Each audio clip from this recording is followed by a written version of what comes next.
The glass is so clean it feels like the room is floating, sterile, bright, untouchable. My palm sticks to the file folder. Sweat, paper. I can hear my own pulse in my ears like a drum someone forgot to stop. Then her laugh. My mother's laugh. Sharp, easy. She's just here to watch. The words hit the back of my throat. Bitter. I swallow and it still burns. My sister's nails click as she slides the proposal across the table. Smooth, confident. My logo stares up at me like a secret screaming through ink. A soft voice at my shoulder, close enough to feel the whisper on my skin. Miss Hale, the board is ready for you.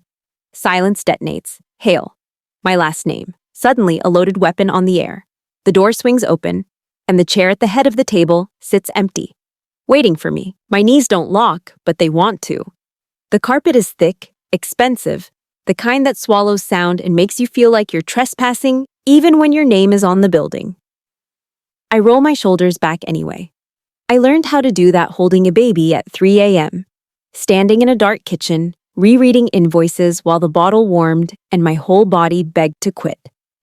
Noah's laugh is still in my hoodie. The faint, milk-sweet smell of him clings to the fabric no matter how many times I wash it. It steadies me. It makes me dangerous in a quiet way. They think I came here to explode, to finally snap, to ruin the day they've rehearsed. But I'm not here to destroy them. I'm here to watch them, closely. To see what their faces do when they believe I'm small enough to step on. To see if there's anything in them that flinches at cruelty when it isn't dressed up as help. Because this meeting isn't just a deal. It's jobs. It's warehouses and delivery routes and contracts that decide who gets to stay in the city and who gets pushed out of it. It's rent prices creeping up block by block. It's reputations that become reality. One signature and the wrong people get power they never earned. My sister's perfume reaches me, too sweet, too loud, like a warning. My mother's laughter is still in the air, sharp as a snapped thread. And my father won't look at me unless it's to measure what I'm worth. If you've ever been the family embarrassment, the one they speak over, the one they fix, the one they only invite so they can feel higher, stay with me. This ends in a truth they can't talk their way out of. And before that door opens all the way, my mind drags me backward, hard, to the moment I decided to hide everything. To the day my father leaned close, voice calm, almost kind, and said one sentence that emptied me out. The memory hits like cold air rushing into my lungs. Not the clean corporate cold of the building I'm standing in now. This is a different kind. Damp. Rusted. A winter that lived inside the walls even in summer.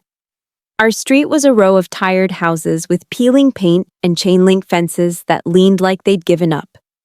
The kind of neighborhood where the porch steps creaked the same notes every time you climbed them, and everyone knew your business because there was nowhere for it to hide. The sidewalks were cracked like dry lips. The air always smelled like fryer oil from the corner shop mixed with exhaust and the faint sweetness of laundry detergent drifting from open windows. My childhood home had a narrow hallway that felt like it was always closing in. On the left wall, right where guests walked in, hung the achievement wall. Certificates, framed photos, newspaper clippings, Vanessa at 10, smiling with a trophy so big it looked like it could crush her ribs. Vanessa at 16, sash across her chest, hair curled, teeth too white. Vanessa again, shaking some politician's hand. My parents had pressed the glass clean so often the frames had worn spots at the corners. There was never a picture of me. Not even when I graduated. Not when I got my first scholarship. Not when I landed my first real job. My wins were like smoke in that house, there then gone, and nobody opened a window. I used to stand in that hallway and stare at the empty spaces between frames like I could force something to appear. Like maybe if I stared hard enough, I'd see myself reflected back in the glass and that would count. It didn't. I was always the girl in the background, the one holding the camera, the one cleaning up the wrapping paper, the one asked to be understanding. I can feel the old sensation now, like a hand closing around my throat, not tight enough to choke, just enough to remind me who was in control. I became practical because feelings weren't safe there, soft-spoken because volume was punished unless it belonged to someone else, observant because the smallest shift in my father's tone meant the difference between a quiet night and a storm. And then, I became a mother. That changed the shape of fear. It didn't disappear, it multiplied. It found new places to live, behind my ribs, in my jaw, in the tense way my shoulders sat even when I tried to relax. Postpartum anxiety wasn't a thought. It was a constant physical hum. Like a fridge motor you can't unhear once you notice it. I remember sitting on the edge of my bed in that small apartment after the breakup. Noah finally asleep, my fingers shaking so badly I dropped my phone twice. My ex's last words still echoed in the room, mean and casual, like he was tossing trash into a bin. I didn't cry loud. I cried silently, the way I'd learned. Tears sliding into my ears because I was lying on my side. The pillow damp, the air stale with old takeout and baby powder. Then my father called. He didn't ask if I was okay. Not really. He asked what happened like it was a report due by Monday. When I told him, his pause was short, almost polite. And then he said it. Calm. Measured. A sentence designed to sound like truth. You're not the kind of person success happens to. It didn't feel like an insult in the moment. It felt like someone opening my chest and rearranging my organs. Like the floor shifting. Like the universe nodding along with him. My skin went cold. My mouth tasted like pennies. I stared at the chipped paint on my kitchen wall and realized he believed it. And worse, he believed it so completely, he thought he was doing me a favor by saying it out loud. That sentence became a decision. If success wasn't for me, then I'd stop asking permission to have it. I'd stop bringing my hopes into rooms where people used them as targets. My wins would be private, quiet, locked away where nobody could spit on them. That's how Hale and Harbor became a ghost. Nobody in my family knew it existed. Not in a real way. Not with a name, not with a number attached to it, not with proof they could point at and claim. I built it in the hours nobody clapped for. Noah would wake in the night, hungry and angry at the world, his tiny fists punching the air like he was fighting invisible enemies. I'd scoop him up, press my lips to his warm temple, and pace the living room until my feet ached. The apartment would be dark except for the glow of my laptop. The screen light would paint my hands blue. My hair would be in a messy knot. My shirt would have milk stains I stopped caring about. I learned operations the way some people learn prayer. I'd rock him with one arm and click through tutorials with the other. I'd listen to lectures in one earbud while my free hand rubbed circles on his back. Spreadsheets became lullabies. Logistics flows became my bedtime stories. Every time my brain screamed, "You're drowning," I answered with a task list, a route optimization problem, a vendor onboarding process, a refund policy that wouldn't collapse under pressure. I didn't build it because I wanted to be rich. I built it because I wanted to be unbreakable. VaultBridge, our flagship platform, started as something small. A way for local suppliers to track deliveries, invoices, returns, and inventory without drowning in paperwork. The kind of boring infrastructure that nobody brags about at parties but everybody depends on. And then it spread. One retailer, then 3, then a dozen. I remember the first time a warehouse manager called me a lifesaver. His voice cracked with relief. The line hissed with static and forklifts beeping in the background. I leaned my forehead against the fridge and smiled so hard my cheeks hurt. Nobody celebrated with champagne. There was no team photo, just me and the hum of a refrigerator and my baby sleeping in the next room. That was enough. It had to be. Because when I went back to my parents' house, when I tried to be a daughter again, the air changed the moment I stepped inside. Like the house recognized me and decided I still didn't belong. My mother, Lydia, lived for an audience. She could turn concern into a weapon so sharp it cut without leaving marks. "Oh, sweetheart," she'd say, voice dripping with pity, loud enough for anyone nearby to hear. "Are you eating enough? You look tired." Her eyes would flick over my clothes the way people inspect fruit at the market, searching for bruises, proof I wasn't thriving. And then she'd hug me and her perfume would fill my nose, powdery and floral, and I'd feel like I couldn't breathe. My father, Gerald, was charming in public. He could compliment someone and make them feel like they'd won a prize. He knew how to laugh at the right moment, how to shake hands like he meant it, how to sit at the table like he owned the house even when the house was falling apart. But in private, he measured love like a performance review. He'd glance at me with that small, tight smile and ask, "So what are you doing these days, Serena?" Not curiosity. Assessment. When I answered vaguely, because I'd learned to be careful, he'd nod like he already knew the outcome. Vanessa, of course, was a whole production. She didn't walk into rooms. She arrived, hair done, nails done, a phone always in her hand like it was an extension of her bloodstream. She'd flash her smile, the one she practiced, and the air around her would shift because my mother would shift with it. Vanessa's consulting brand was glossy. She sold connections wrapped in confidence. She posted pictures in rented dresses at events she barely understood. She spoke in buzzwords like she was reading from a script, and my parents ate it up. They didn't just love her, they worshipped what she made them look like. I watched it happen the way you watch a storm from behind a window. Safe, but still rattled by the thunder. Noah was the only thing that kept me from cracking in that house. The weight of him in my arms. The way his little hand would curl around my finger like he was anchoring himself to me. His breath warm against my neck. When my mother's tone sharpened, I'd press my cheek to Noah's hair and breathe him in. Baby shampoo, warm skin. Something real. Eli was real too. He wasn't family, that was the point. Eli had become my CFO after he'd been my friend first. After he'd watched me grind myself down into something sharp and functional. He never asked me to smile through pain. He never asked me to understand cruelty. He'd look at me across my desk, eyes steady, and say, "They will use you if they find out. Not might. Will." And I'd nod because my body already knew the truth. My body had been living it for years.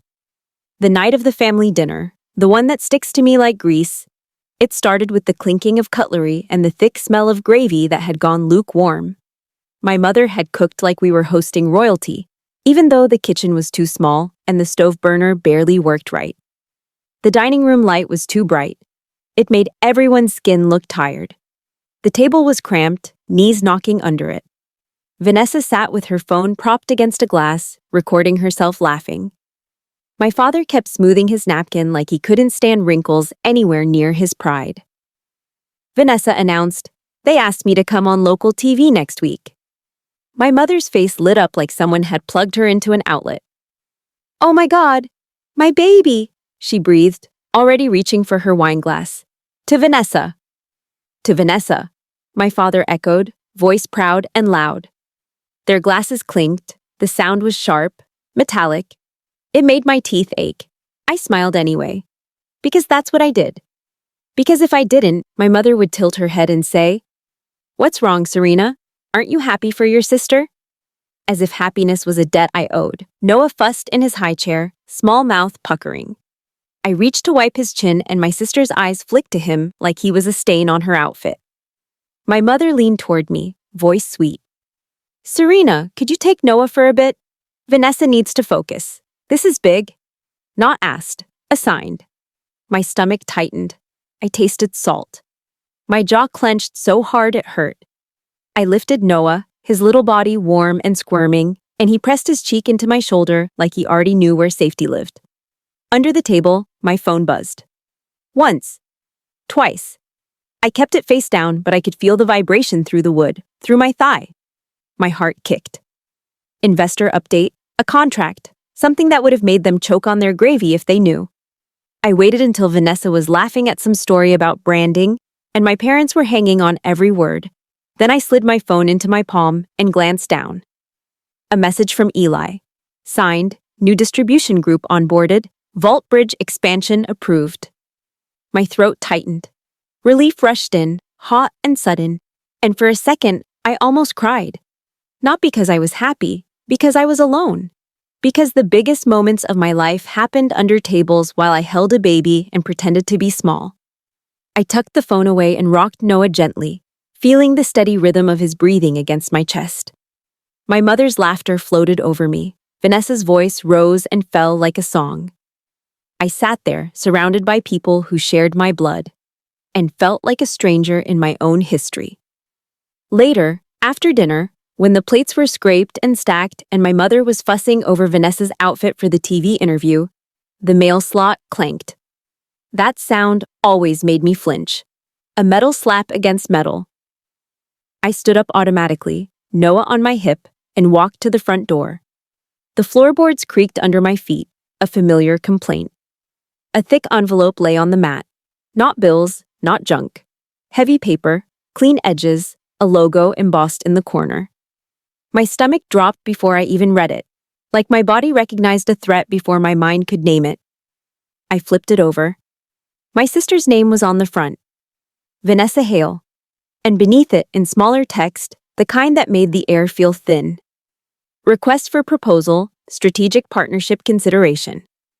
With the Hale and Harbor seal pressed into the paper like a fingerprint. My company, my name, my blood. My hands started to shake. Not delicate shaking, real. Bone deep. Noah babbled against my shoulder, innocent, warm, unaware. I held him tighter and the envelope crinkled under my grip. Inside the house, my mother called, "Serena, are you coming back? Vanessa wants to show us something." My eyes burned. My throat felt raw, like I'd swallowed sand. I stared at the envelope until the letters blurred. Because I understood, in that moment, that this wasn't just about being overlooked anymore. They were reaching for something that belonged to me. And they had no idea they were already standing on the edge of a cliff. I didn't open the envelope in front of them. I don't know why I thought I still had to protect my own panic from their eyes, like my fear was something they deserved to be spared. My hands were slick. The paper felt too smooth, too expensive, like it had been printed in a world where people didn't count groceries or split diapers into this week and next. I slid it into my bag and went back to the dining room with my face arranged, Noah on my hip. My mouth curved into something that could pass for fine. Vanessa was perched on the couch like she owned the cushions. She had one leg crossed, toe bouncing, phone in hand. My mother hovered beside her, hands fluttering, already planning captions for photos she hadn't taken yet. "There she is," my mom said too loudly. "Serena, you disappeared." Disappeared, like I wasn't a person, like I was a set of keys she misplaced. I was just... My voice came out thin, dry. Getting the mail. Vanessa's eyes flicked to my bag, fast, a little spark, a predator noticing a twitch. "What's that?" she asked, tone casual, like she didn't care. "Just mail." I could feel the envelope's weight through the fabric, like a stone. My father didn't look up from his plate as he scraped the last of the gravy with bread. "Probably another overdue notice," he said, not even bothering to soften it. The air in my lungs stalled. I swallowed it down. All of it. The rage, the humiliation, the urge to put that envelope on the table and let the logo scream for me. Not yet. I held Noah closer. He squirmed, fingers catching in my hair, tugging gently. The pain grounded me. A reminder. Keep steady. Keep breathing. Keep control. Later that night, after I got Noah home and settled, after his eyelids fluttered and his tiny chest rose and fell in a soft, trusting rhythm, I sat at my kitchen table under the weak, yellow light.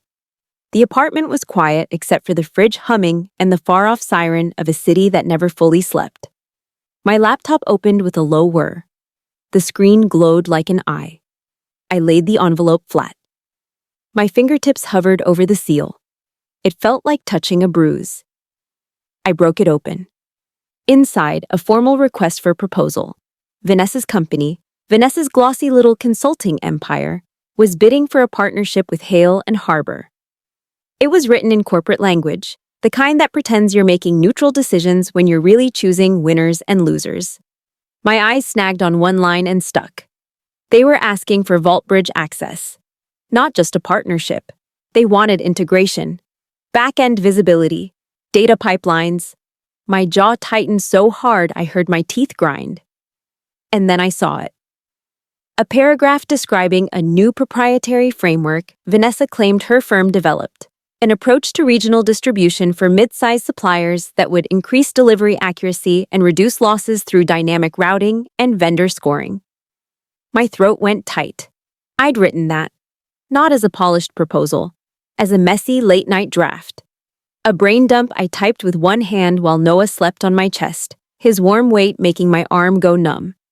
A draft I'd once, stupidly, Desperately, sent to Vanessa because I wanted her to look at me like I mattered. I could still hear her voice from months ago. Bright. Bored.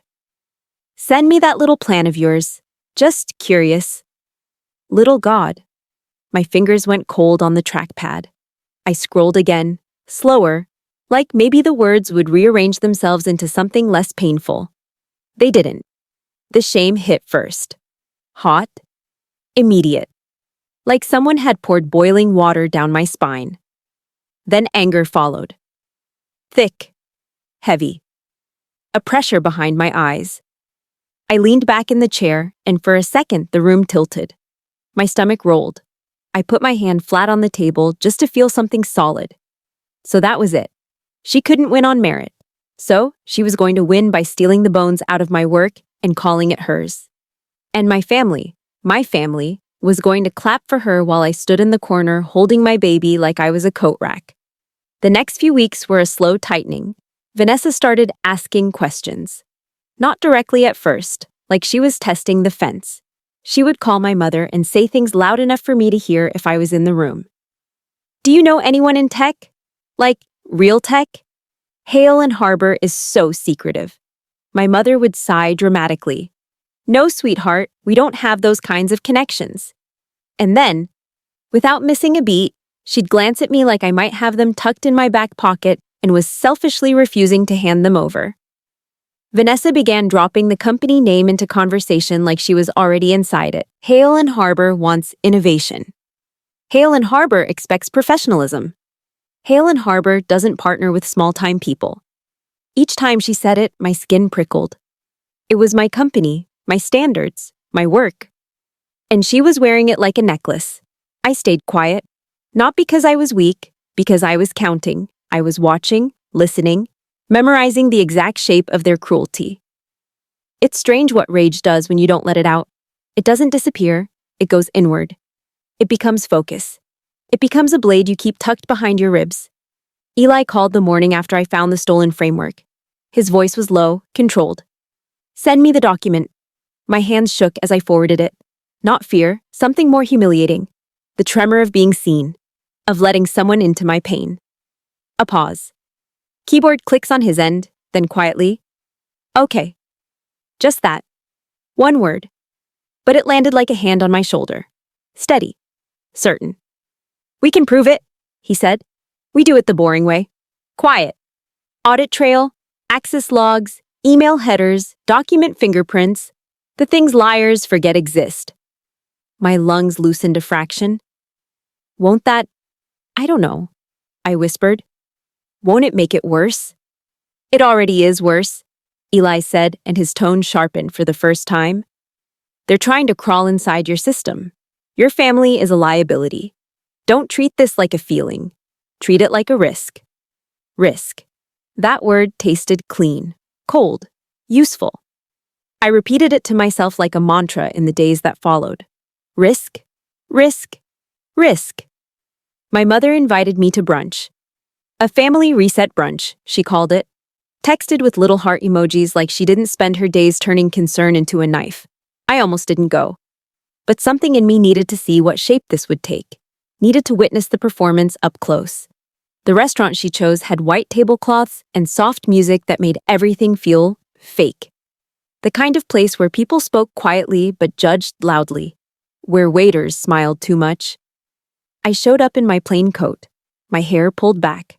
Noah's diaper bag slung over my shoulder like a reminder that my life wasn't decorative. Vanessa was already there, sunglasses pushed up on her head, glossy lips, phone angled just right for the lighting. My father sat with his hands folded, expression neutral, like he'd been trained for this meeting. My mother stood as I approached, arms out. There you are.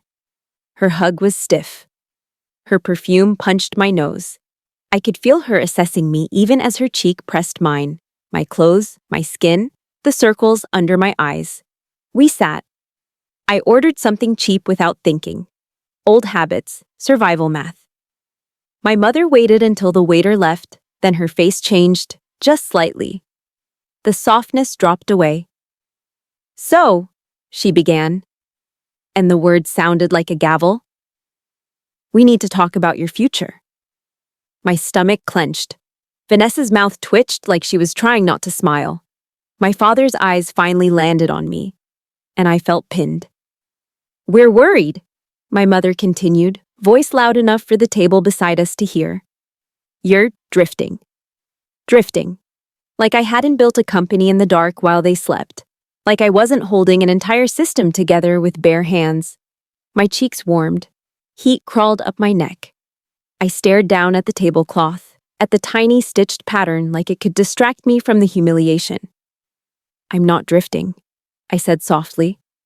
My mother's eyebrows lifted. Then what are you doing, Serena?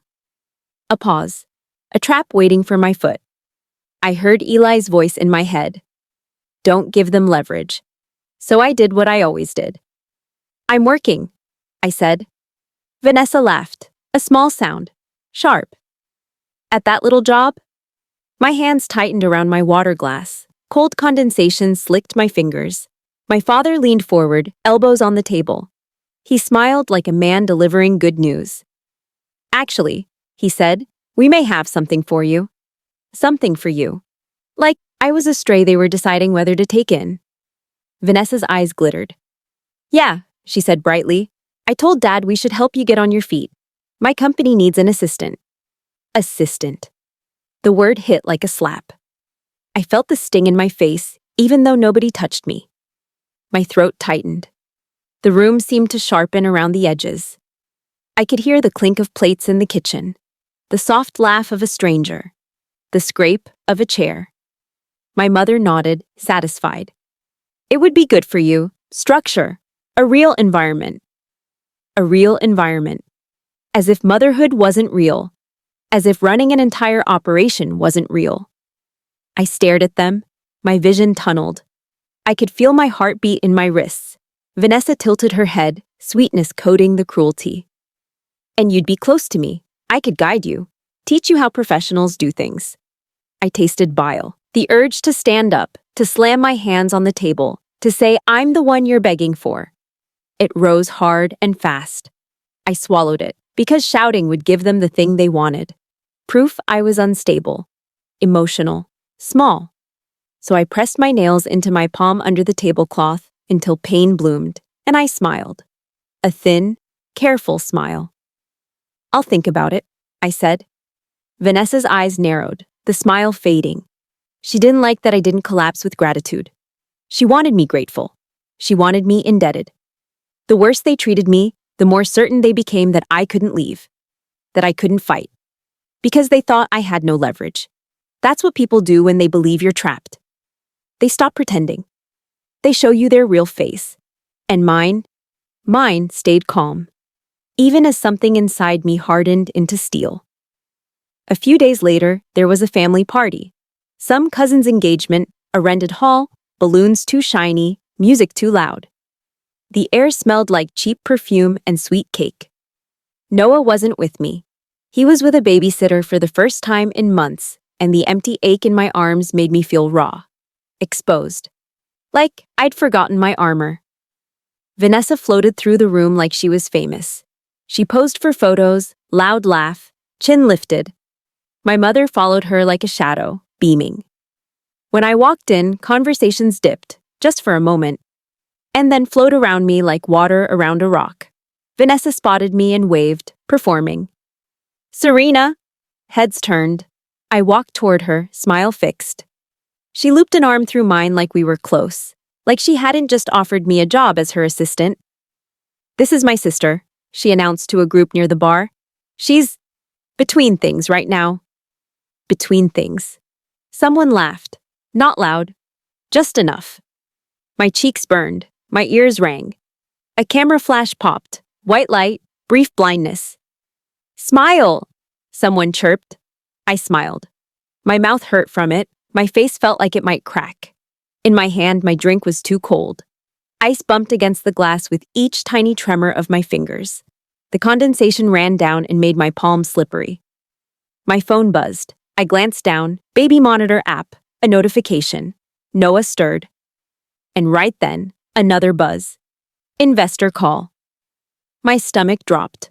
Two worlds colliding in my hand, my child and my empire, both needing me, both real, while the people around me treated me like a footnote. Vanessa leaned close, whispering like a friend. Try to look happy, okay? People are watching. I wanted to scream. Instead, I tucked my phone away, and the rage settled deeper, becoming quiet fire. Later, I drifted toward the hallway outside the main room just to breathe air that didn't taste like sugar and judgment. That's when I heard my mother. Her voice carried through a half-open door, low and pleased. Once Vanessa signs that deal, she said, we can finally stop carrying Serena. Carrying, like I was dead weight. I froze. My whole body went cold, fast, like ice water poured down my spine. My fingers went numb, my mouth went dry. For a moment, I couldn't move, couldn't breathe properly. The hallway lights buzzed overhead, and the sound drilled into my skull. My mother's laugh followed, softer this time, intimate and cruel. It'll be such a relief. Relief. As if my existence was a chore. I pressed my hand to the wall because my knees threatened to give. The paint was slightly rough under my palm. Real. Grounding. I closed my eyes. In the darkness behind my lids, I saw Noah's face. The way he looked at me like I was the whole world. The way he trusted me without conditions. And I understood something with perfect clarity. They weren't going to change. They weren't going to wake up one morning and suddenly see me. So I would stop begging to be seen. I would show them.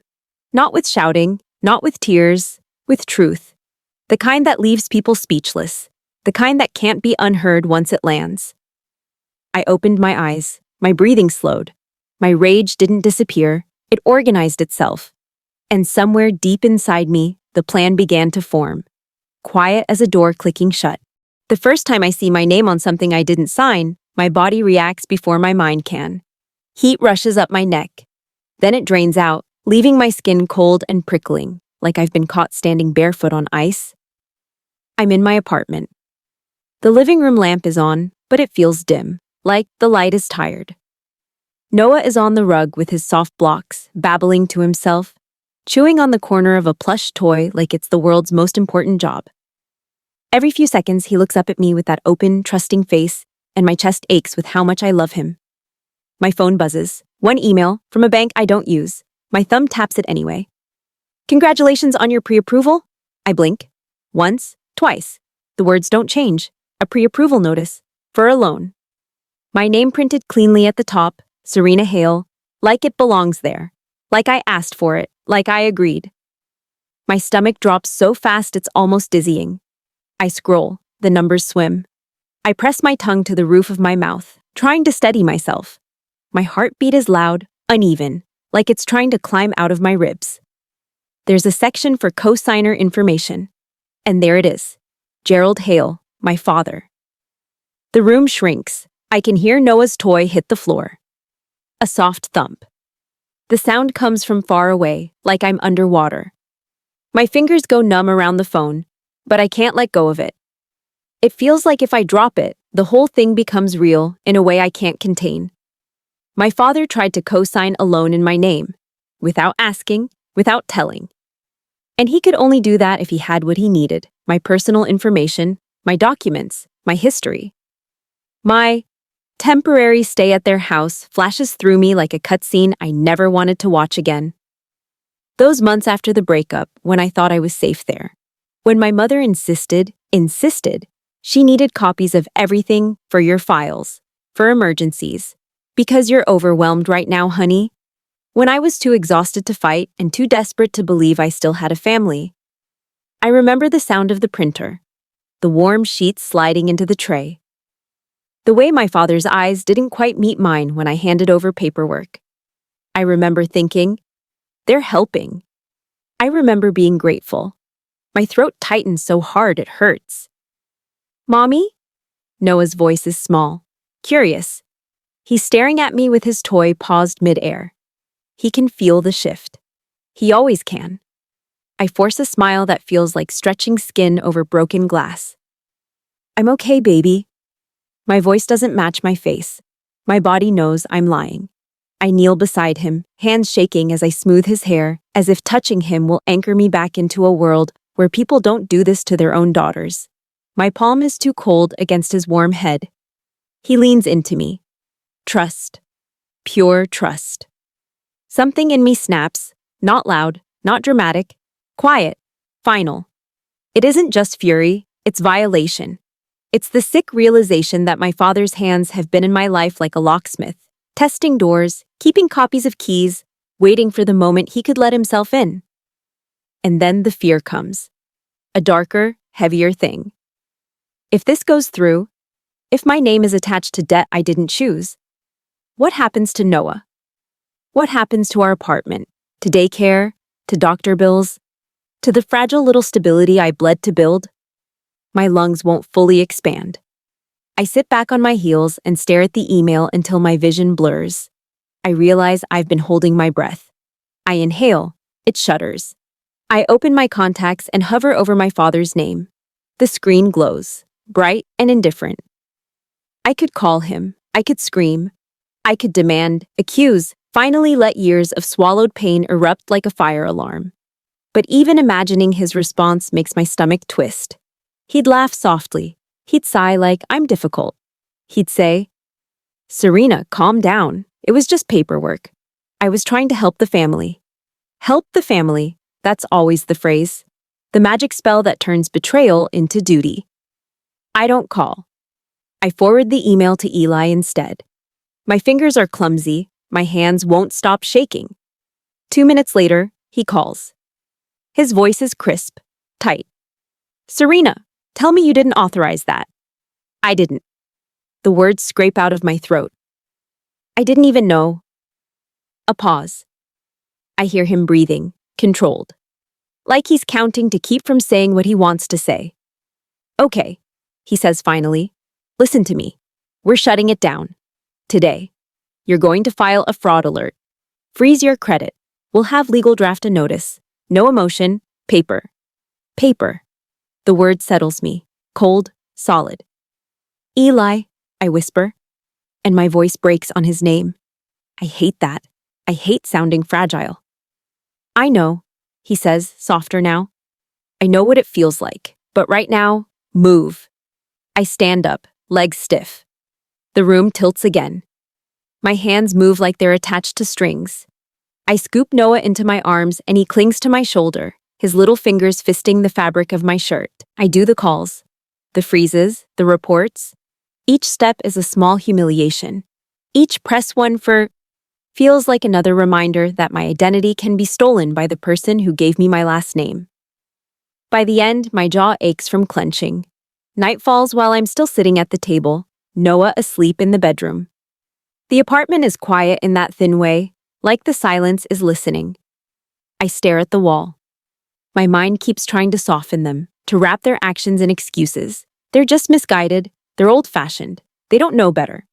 But the loan ruins that fantasy, because misguided people apologize when they realize they've crossed a line. Managed people don't get asked, they get used. I press my knuckles against my lips until I taste skin. They don't love me, they manage me. The thought lands with a heavy, dull finality, like a door bolting shut. And once I see it, I can't unsee it. Every memory reorganizes itself around that truth. Every concern, every suggestion, every smile that didn't reach their eyes. The next day, I go to the office early. Not the office my parents know. Not some little rented suite in their imagination. My building.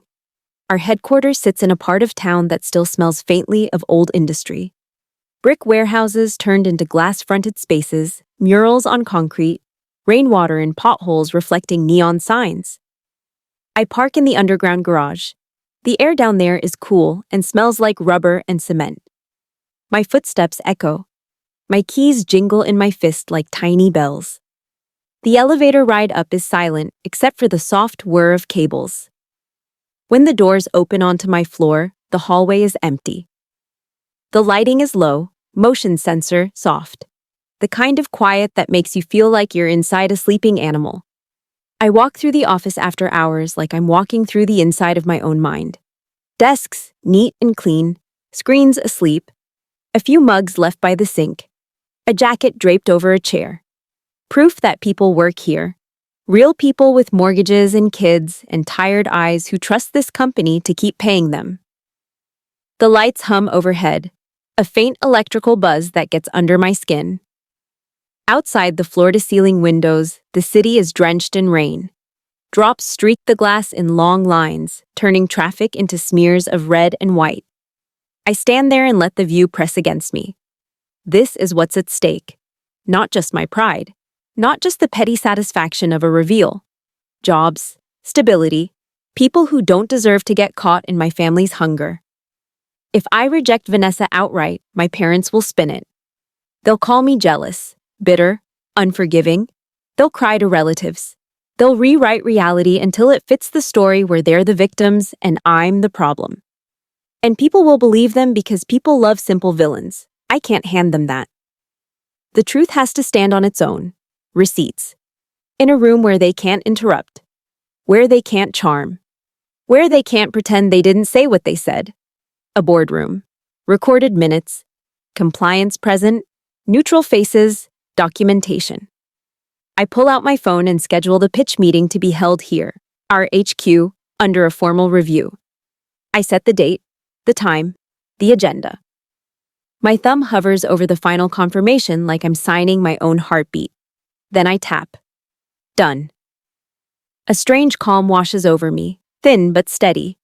I walk to the conference room and push the door open. It smells like new wood and clean air. The table gleams under the lights. Chairs arranged perfectly, like they're waiting for people to become versions of themselves they can't take back. At the head of the table is the chair, the one that will end this. I move behind it and place my hands on the backrest. The leather is smooth. Cool. My reflection stares back at me in the glass wall. Tired eyes, tight mouth, shoulders squared like armor. I practice saying my name out loud. My name is Serena Hale.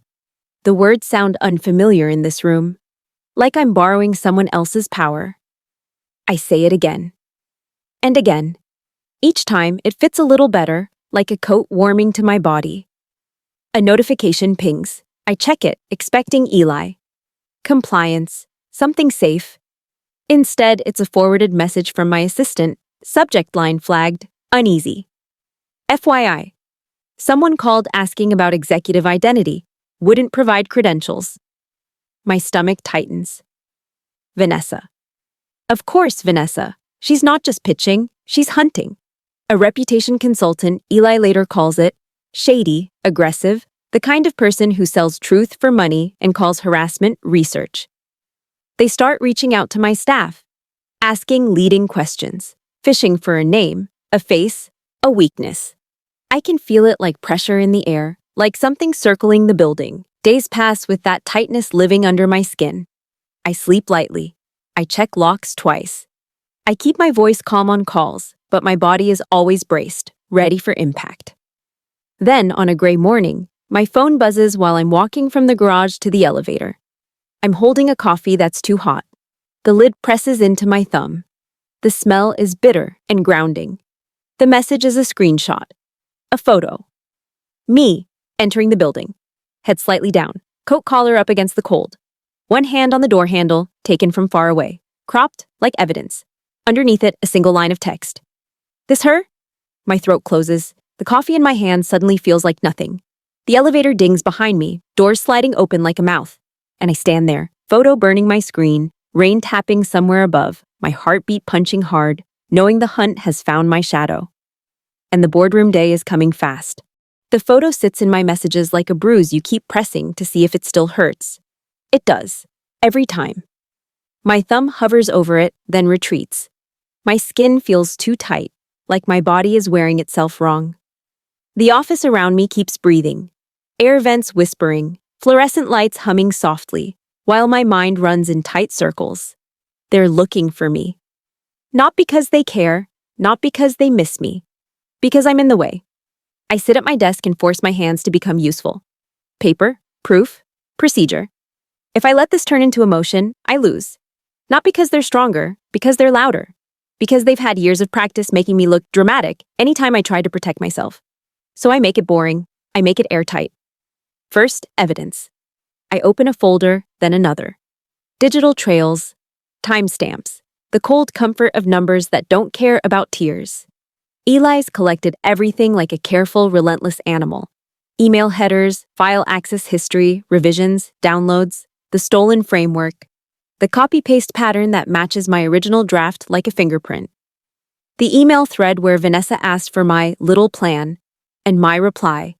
Too eager, too hopeful, sending it over like I was handing her a piece of myself. Then the loan. The attempt to put my name on debt like my identity was a spare coat he could throw on when it suited him. The bank email, the pre-approval notice, the timing, the data that proves I never authorized it. Then the harassment. Calls to my staff, questions that sound harmless until you hear them twice. Just curious, who's the CEO? Do they work on site? What car do they drive? The way my assistant's voice shook when she told me, they wouldn't stop calling. I stare at the list until my eyes sting. My anger doesn't flare, it condenses, like pressure turning into diamond. Step 2. The stage. I don't invite them to my home. I don't invite them to a restaurant. I don't invite them into anywhere that belongs to me as a daughter. I invite them into a room that belongs to me as a decision. A boardroom, recorded minutes, compliance present. A mediator who doesn't care what my mother's smile looks like or how charming my father can be when he wants something. An agenda with rules that don't bend for family. I draft the invitation like a legal document, not an olive branch. Executive leadership will be present. That's all they get. I keep my identity folded inside my pocket like a blade. Step 3. Control the narrative. Not by lying. By refusing to let them rewrite. Ethics review criteria. Conflict of interest statements. Clear definitions. Proprietary information. Misrepresentation. Harassment. A simple truth, if you can't be trusted, you don't get access. I tell myself again, no speeches. No dramatic reveal with tears glittering on my cheeks. No shaking voice begging them to understand. Just receipts, a place they can't spin. Still, my skin doesn't relax, because I know Vanessa. I know that restless hunger behind her eyes. She's not the type to back off when she hits a locked door. She kicks it harder. So I do something that feels like swallowing glass. I reach out to her, privately. A chance. 1. A narrow doorway she can step through if there's even a shred of decency left in her. We meet in a cafe that smells like burnt espresso and cinnamon. The tables are too close together. People's voices blur into a low roar. My hands are steady around my cup, but my stomach churns. Vanessa arrives late, sunglasses on even indoors, like the world is always watching her. Wow, she says, looking me up and down. You look tired. Her smile is the same one from childhood, the one that says I'm winning and you're not. I don't smile back. I don't play. I saw the proposal, I say quietly. She blinks, too quick. A flicker, surprise, then calculation. So, she says, voice breezy, you finally interested in something real? My fingers tighten around the cup. Heat seeps into my skin. I hold it like a restraint. You used my framework, I say. The one I sent you. Vanessa's laugh is soft, dismissive, like I told a joke that bored her. Oh my God, she says. Are you still stuck on that? Serena, ideas aren't... They're mine. I cut in, and my voice comes out sharper than I intended. A muscle jumps in her jaw. She leans forward, lowering her voice, turning it intimate like a threat disguised as sisterhood. Listen, she says. If you're about to embarrass yourself, don't. I breathe in. Slow. Through my nose. The air tastes like coffee and sugar and rage. I'm giving you a chance, I say. Withdraw the claim. Clean it up. Say you were mistaken. Before there are consequences. For a second, her eyes go flat. Then she smiles again. But this time, it's colder. I knew it, she murmurs. You're jealous. The word slams into my sternum like a fist. Jealous? My mouth feels dry. She tilts her head. You always wanted attention. Now you're playing... what? Corporate hero? You're a mom, Serena. You hid behind diapers while people like me built things. My vision narrows. The cafe noise drops away until all I can hear is my own heartbeat and the blood rushing in my ears. You hid behind diapers, like my son is a shield. Like he's shame. Like the nights I spent trembling with anxiety, rocking him through fevers, building a company between his breaths. Like all of that was weakness. My hands shake once, sharp and quick, like my body tried to lunge and my mind yanked it back. I set my cup down carefully. I didn't hide, I say, and my voice is quiet enough it scares even me. I survived. Vanessa shrugs, bored again. Whatever, don't do anything stupid. I stand. My legs feel heavy, my throat is tight. Last chance, I say. She smirks. You don't have power here. I walk out without another word, but the air outside feels thin, like the city is holding its breath with me. Back at the office, Eli watches me cross the floor and reads my face like a document.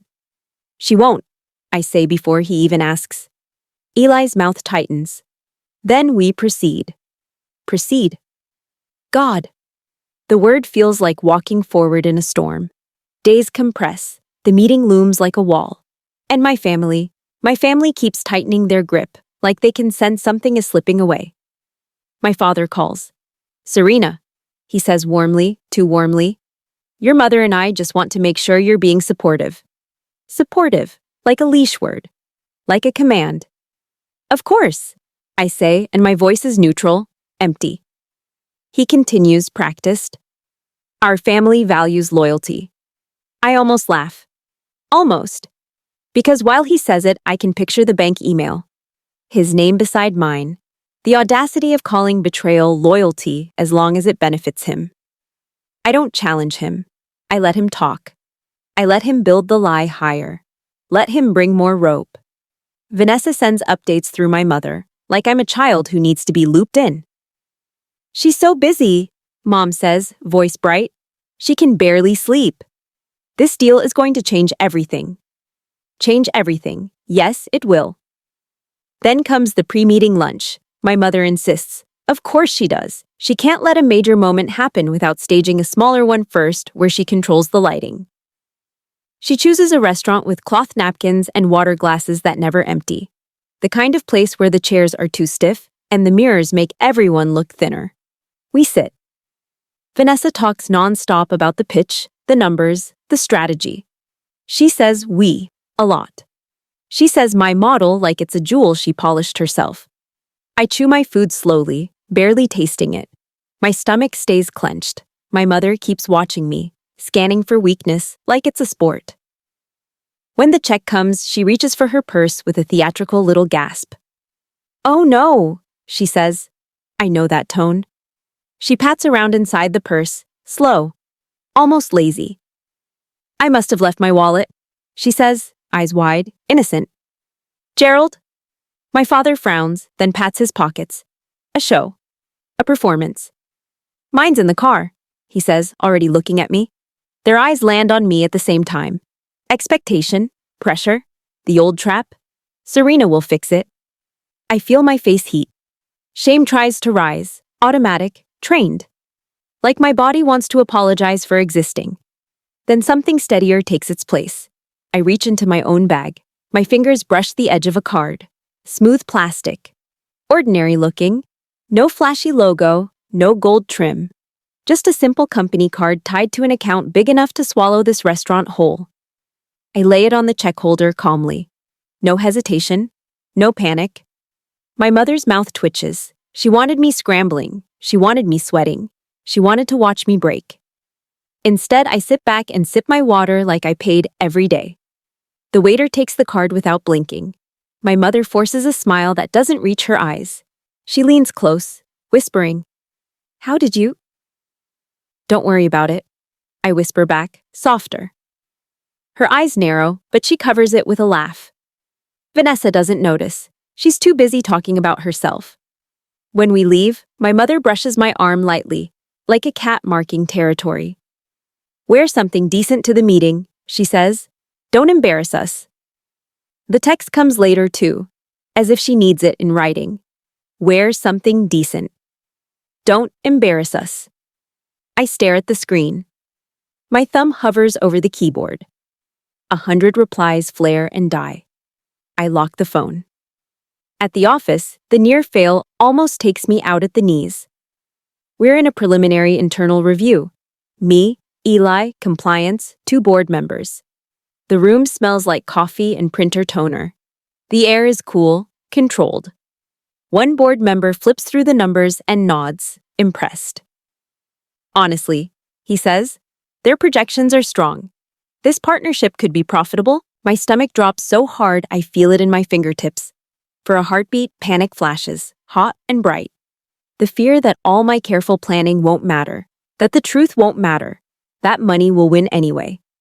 Eli's gaze snaps to mine, calm but sharp. Hold. I press my feet into the floor. I force my breathing to slow. I keep my face blank even as my pulse slams against my ribs. Eli slides a folder across the table, smooth as a closing door. Before we discuss profitability, he says evenly, compliance needs to review this forensic packet. It's not about attacking anyone, it's about protecting the company. Protecting? Yes, the compliance officer opens it. Her eyes move across pages, her mouth tightens, the room changes, the air shifts, the board member's confidence falters as he reads. And relief hits me so hard my vision blurs for a second. Not victory. Not yet. Just the knowledge that truth still has weight in this room. When I get home that night, I stand in front of my closet. Dresses I never wear. Blouses that feel like costumes. A blazer my mother once bought me and said, "This will make you look serious." I reach for the plain coat instead. The one that keeps me warm. The one that smells faintly like Noah's shampoo and my own life. The one that doesn't beg anyone to approve of me. My mother's text glows in my mind. Wear something decent. Don't embarrass us. I slide my arms into the sleeves.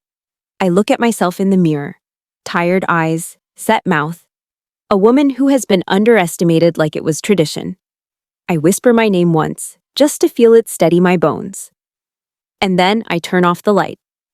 Because tomorrow, I'm walking into that boardroom exactly as I am. And they're going to learn what that means. The boardroom smells like polished wood and cold air. Not cold like winter, cold like money. Like decisions. Like the kind of quiet that isn't peace, it's control. The table stretches long and slick under the overhead lights, reflecting everything back. My hands, the edge of my coat sleeve, the faint tremor in my fingers I pretend isn't there. Pens are lined up in front of each chair like little soldiers, identical, obedient. A carafe of water sits perfectly centered, glass sweating slightly, the droplets catching light like it's trying to look alive. The air conditioning murmurs, steady, indifferent. My heels sound too loud on the floor even though the carpet is thick. Each step thuds through my chest anyway. My heartbeat is louder than my heels. It keeps trying to sprint ahead of me, like it wants to escape before I do something irreversible. I stop outside the glass wall and watch them arrive. My family comes in first, loud enough to announce themselves to the building. My mother's laugh rises and falls, practiced. My father's voice follows, confident and warm, the version he wears like a suit. Vanessa glides in behind them, already smiling like the room belongs to her. She doesn't even look around like she's nervous. She looks around like she's choosing what to take. She's dressed like a headline. Sharp lines, bright color, hair perfect, mouth glossy. Her pitch deck is tucked under her arm like it's a trophy she hasn't won yet. My mother taps her nails against her phone, texting someone, probably already drafting the story she'll tell later. Big day for our Vanessa. My father scans the room like he's evaluating whether it's worthy of him. His posture says, "This is ours, this is for us." Then they see me. Me, in my plain coat. No sparkle, no performance, just me. A flicker crosses my mother's face, annoyance, then embarrassment, then a quick little smile, like she can fix it with charm. "There she is," she says too loud. "Serena, honey, you made it." Made it, like I'm a guest. My father's eyes narrow a fraction, then soften into that public smile. "Good, you can be moral support." Moral support. My tongue presses hard against the inside of my cheek, the taste of salt. I nod because if I speak, I'll spit fire. Vanessa steps closer, her perfume hitting me in a wave, sweet, expensive, invasive. She leans in like she's sharing a secret. She's good at cheering from the sidelines, she says, voice playful, and her eyes shine with the pleasure of the small cut. Someone chuckles, not a full laugh, just the polite sound people make when they want to stay on the winning side. My cheeks burn anyway. Heat rushes up my neck, into my ears. My hands want to curl into fists. I don't let them. I keep my fingers open, relaxed. Like I have nothing to hide. Like I have nothing to fear. We enter the boardroom together. My family takes seats like they're settling into a theater. Vanessa places her deck on the table with care, a little flourish. She makes eye contact with the board members as they enter, smiling like she knows them, like she belongs among them. I take a seat near the side, not at the head, not yet. I let them think what they want. The mediator arrives, compliance arrives. Eli slips in quietly and gives me a look that steadies my spine. He doesn't smile. He doesn't need to. The board members take their seats, faces neutral, professional. Pens aligned, notebooks opened. Everything in this room is designed to look calm while it prepares for impact. The meeting begins. Introductions, formalities, a few polite words. Vanessa nods through them like she's already won. Then she stands. Her chair scrapes softly. The sound makes my stomach tighten. Her heels click as she moves to the screen. The projector hums. Her slides appear, clean, confident, branded. She speaks like she's telling a story she's told in mirrors for months. Her voice is smooth, practiced. She talks about values and innovation and community impact. And she uses my company's name like it's a spell that makes her important. As she speaks, my eyes drift to my father. He's smiling, proud, swollen with it.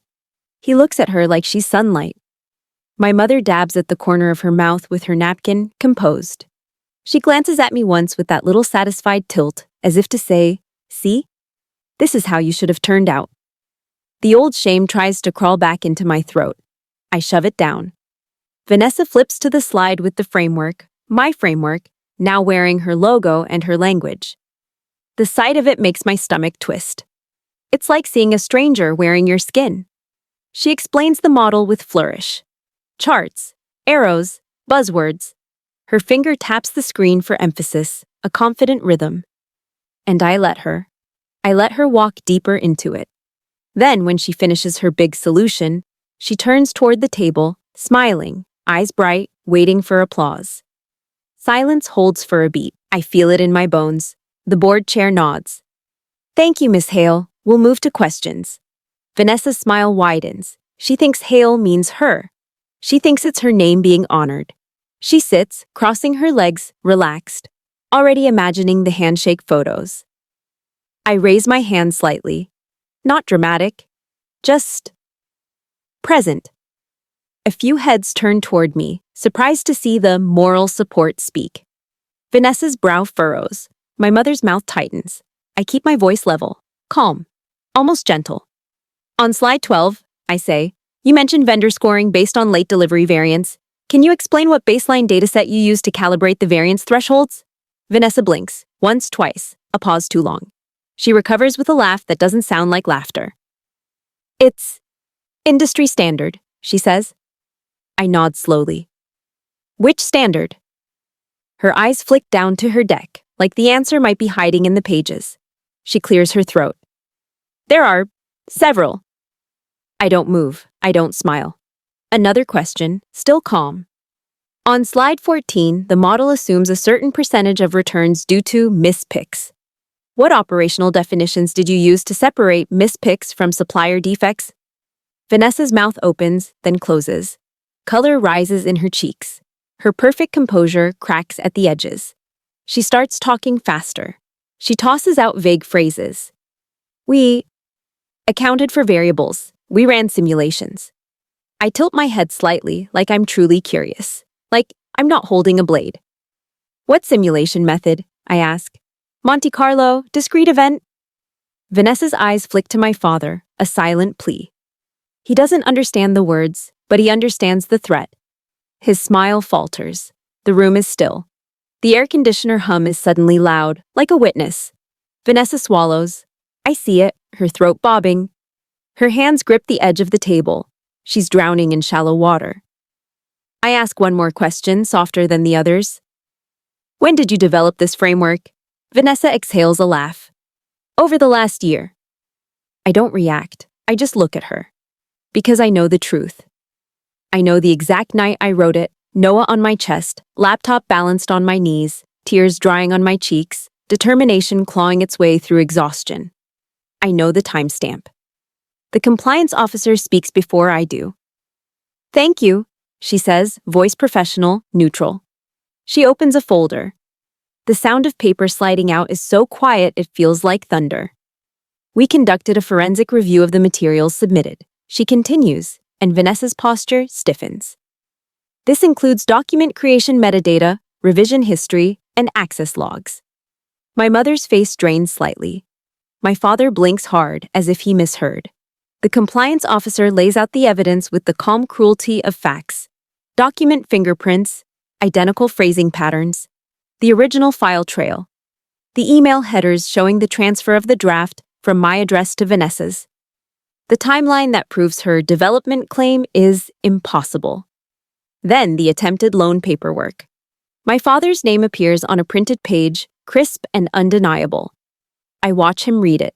His eyes widen a fraction. His mouth parts. His face, usually so controlled, does something helpless for the first time. He looks caught. My mother's hand flies to her chest like she's been injured. No, she whispers, a breathy little sound. There must be a misunderstanding. Vanessa's lips part, no sound comes out. The compliance officer continues, still calm. Additionally, we received reports of repeated calls to staff requesting confidential identity information. Those calls have been documented. The mediator looks up. Miss Hale, he says to Vanessa, can you explain these findings? Vanessa's eyes flash with panic, then anger. She turns toward me, and in her stare, I see something I've never seen before. Fear. Not fear of losing a deal. Fear of losing the story she built about herself. She opens her mouth, but the words trip over each other. This is ridiculous. She's my sister. She's just bitter. My mother sobs once, loud. A sharp, performative sound that makes everyone look at her. We were trying to motivate you, she cries, eyes suddenly wet, mascara trembling. We were just trying to push you to do better. My chest tightens. The old reflex tries to rise. Comfort her, smooth it over, make it okay. I crush that reflex. I keep my voice quiet. You weren't motivating me, I say. You were trying to control me. My mother freezes, like the truth slapped her. My father straightens his tie, an unconscious gesture, like he can tidy his dignity back into place. He forces a laugh that sounds wrong in his mouth. We raised you, he says, grasping for authority. You wouldn't be anything without us. I look at him. Really look. His cologne, his polished hair. The familiar lines around his mouth that tighten when he doesn't get his way. My voice stays steady. You raised Vanessa, I say. I raised myself. Silence lands again. Heavy. Final. The board chair clears his throat. Based on the ethical concerns presented, he says, we're not proceeding with this partnership. It's not aligned with our standards. Not aligned, a clean phrase. A blade wrapped in velvet. Vanessa's face goes white. My mother makes a choking sound. My father's jaw clenches so hard the muscles jump. For a second, nobody moves. Then Vanessa's phone buzzes, a bright, ugly sound in the quiet room. She flinches like she's been slapped. Her hands fumble as she checks it. Her eyes scan the message, and something collapses in her expression. Anger draining into disbelief. She looks up, voice shaking. They dropped me, she whispers, her reputation consultant. Gone. She stares at the phone like it betrayed her too. Her gaze snaps to me, wild and accusing. What did you do? I feel the question in my skin. I could gloat. I could let the moment swell. I don't.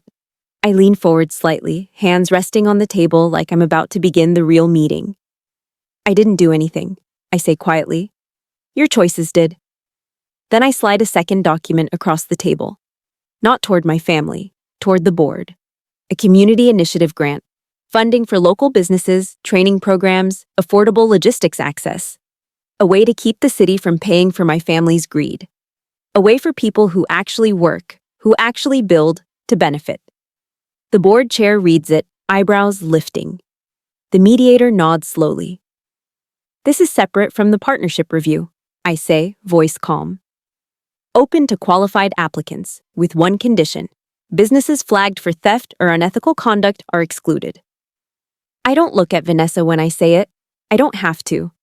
I can feel her breath catch. I can feel my mother's shock like heat from a stove. I can feel my father's humiliation radiating off him in waves. They came here to win. They came here to make me watch. And now they're watching something else. Something they can't charm. Something they can't cry their way out of. The assistant appears at the doorway, eyes on me, respectful. Miss Hale, she says softly, the board is ready for you. My father's face breaks. His smile collapses like rotten wood. My mother's sob turns into a whimper. Vanessa's mouth opens, but no sound comes out. I stand. The chair at the head of the table waits. And as I walk toward it, I don't feel like a villain. I feel like a woman stepping back into her own name. The doors breathe me out into the street. Cold air hits my face, and I flinch. Then I inhale again, deeper this time, like my lungs have been waiting years for permission. The city smells like wet pavement and car exhaust and something metallic in the wind. My cheeks sting, my eyes water. I welcome it. It feels honest. Behind me, the building stands there, glass and light and quiet power, like it never knew my mother's laughter, never heard my father's voice turn love into a ledger. My hands are still steady, but my insides feel scraped clean. Not triumphant, not glowing, just empty in a new way. Free in a way that hurts. Because winning didn't give me a family, it gave me clarity. I walk to my car without looking back. Each step is a small refusal. My heels tap a rhythm that belongs to me now. When I pull my phone out, my fingers hesitate. One beat, two. Like my body is trying to protect me from what my mind already decided. Then I type. One message. Simple. No softness to twist. Therapy together, if you're serious. If not, distance. No more access to my life, my child, or my name. I read it once. My throat tightens. I can almost hear my mother's gasp, my father's scoff, Vanessa's rage. My stomach rolls as if bracing for impact. I hit send anyway. The relief isn't a sunrise. It's quieter than that. It's a knot loosening. It's my shoulders dropping an inch. It's the realization that love doesn't demand you stay small so someone else can feel tall. People who love you don't need you smaller to feel big. I start the engine. The heater kicks on with a low whoosh. My hands rest on the steering wheel, and for the first time in a long time, I don't feel like I'm waiting for someone to approve my existence. Before I go, I need to know something. Tell me, what was the exact moment you knew they were going to get exposed? And if you want more betrayal to justice stories like this, smart, grounded, no cheap violence, stay with me. Subscribe. I'll be here,